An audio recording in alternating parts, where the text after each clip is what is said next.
Hi friends, तो कैसे हैं आप। मैं हूं अलीज़ा और आप देख रहे हैं Aliza health and beauty tips.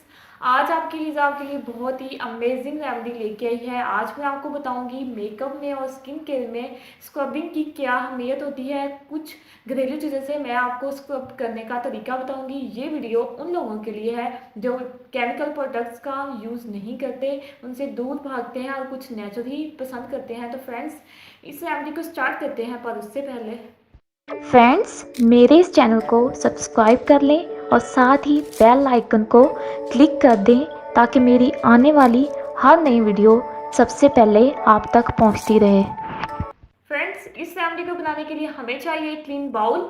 सबसे पहली जो चीज़ ऐड करनी है ये आपने राइस फ्लोर ऐड करना है। इसका 1 टेबल स्पून हमने लेना है। राइस फ्लोर बहुत ही अच्छा एक स्क्रबर है और जो इसका पानी है चावलों का वो बहुत ही अच्छा स्किन टोन है जो हमारी स्किन को लाइट करता है, ब्राइट करता है। सेकंड जो चीज़ ऐड करनी है ये आपने 1 टेबल स्पून शुगर लेना है। शुगर जो है वो स्क्रबिंग के लिए सबसे बेस्ट है। ये हमारी स्किन से डेड स्किन सेल्स को रिमूव करती है। लास्ट में इन सारी चीज़ों का पेस्ट बनाने के लिए हमें चाहिए रॉ मिल्क यानी कि कच्चा दूध। ये आपने उतना ऐड करना है जितना ये एक पेस्ट बन जाए। तो तकरीबन आपने 1 टेबल स्पून इसको ऐड करना है। तो चलिए इन सारी चीज़ों को अच्छे से मिक्स करते हैं ताकि ये बहुत ही अच्छा जो है एक स्क्रबर रेडी हो गया जाए। फ्रेंड्स, ये आपने 2 से 3 सेकंड तक अच्छे से मिक्स करना है, इस तरह से जैसे मैं आपको मिक्स करके दिखा रही हूँ। मिक्स करने के बाद ये बहुत ही अच्छा जो है एक पावरफुल स्क्रबर रेडी हो गया जो हमारी स्किन को बेदाग और खूबसूरत बनाएगा। फ्रेंड्स, एक बात का आप ध्यान रखिएगा, इसको आपने सिर्फ 5 मिनट लगाना है, 5 मिनट से मज़ीद नहीं लगाना। 5 मिनट में ही आपको रिजल्ट मिल जाएगा। स्क्रबर जो है ये हमारी स्किन के डेड स्किन सेल्स को रिमूव करता है, हमारी स्किन को क्लीन बनाता है। ये हमारी स्किन को इंस्टेंट ग्लो नहीं देता, ये सिर्फ स्क्रबर है जो हमारी स्किन को क्लीन करेगा। तो बात आती है इसको अप्लाई कैसे करना है। फ्रेंड्स, इसको अप्लाई करने से पहले आपने अपने फेस को अच्छे से वॉश करना है ताकि आपके फेस पे जो भी डेड स्किन सेल्स हैं वो रिमूव हो जाए और आपका जो फेस है वो क्लीन हो जाए। तब आपने इस स्क्रबर को अपने फेस पे अप्लाई करना है, इस तरह से जैसे मैं आपको अप्लाई करके दिखा रही हूँ।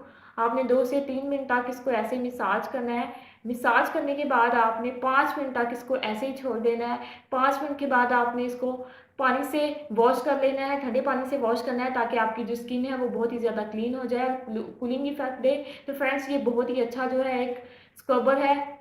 अब आप सोच रहे हैं कि अगर आपके पास रॉ मिल्क नहीं है तो आप किसी भी चीज़ का ऐड कर सकते हैं, आप रोज़ वाटर का ऐड कर सकते हैं, लेकिन रॉ मिल्क से जो है वो इसका रिजल्ट अमेजिंग आएगा। तो मैं यही आपको रिकमेंड करूँगी कि आप रोज़ वाटर ऐड करें ताकि आपका जो स्किन है वो बहुत ही ज़्यादा ग्लोइंग हो जाए, इफेक्टिव हो जाए। तो फ्रेंड्स, स्क्रबर आप वीक में 1 या 2 दफ़ा इसे ट्राई कर सकते हैं और अगर आपके पास ये स्क्रबर बच जाए तो ये वेस्ट मत कीजिएगा, आप इसे रीयूज़ भी कर सकते हैं, इसका कोई भी साइड इफेक्ट नहीं है। तो friends, thank you so much मेरी इस वीडियो को देखने के लिए। अगर आपको मेरी वीडियोस अच्छी लग रही हैं तो इसे लाइक करें, शेयर करें और साथ ही मेरे चैनल को सब्सक्राइब करें। फ्रेंड्स, मिलती हूँ मैं नेक्स्ट वीडियो में, तब तक के लिए बाय बाय।